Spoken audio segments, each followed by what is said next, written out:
Je suis un autodidacte. J'ai pas fait l'académie de l'art. Par la grâce de Dieu, j'ai eu cette opportunité, cette chance d'avoir pas mal de collectionneurs qui me collectionnent. Je suis Ibn Cheikh, artiste peintre plasticien. Ma mère a fondé la première école de couture en Côte d'Ivoire, le centre Karine N. Et donc j'ai baigné dans l'art, la couture, l'esthétique, les patrons depuis ma naissance. Donc j'ai toujours dessiné depuis petit et ma peinture s'est accentuée depuis 5 ans maintenant.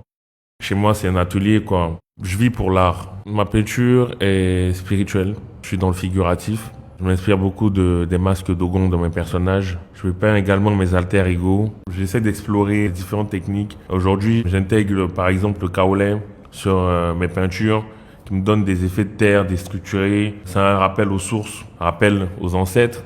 C'est ma perception d'une humanité plurielle que j'essaie de traduire à travers mes peintures.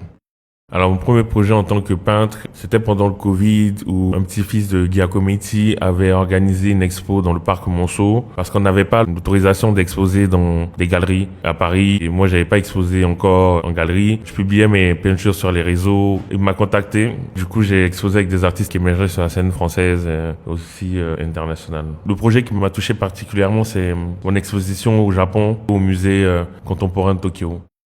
Je suis un autodidacte. J'ai pas fait l'académie de l'art. Par la grâce de Dieu, j'ai eu cette opportunité, cette chance d'avoir pas mal de collectionneurs qui me collectionnent et d'avoir aussi à exposer sur la scène internationale et dans des galeries intéressantes en Côte d'Ivoire comme celle de Gazelle Guirandou. Alors mes projets futurs, j'expose à Milan, au Centre culturel de Milan en septembre. J'ai une expo à Florence au mois de novembre, c'est avec l'UNESCO. Dans la même période, j'expose pendant la Biennale de Dakar et en décembre sur la COP 16 à Riyad.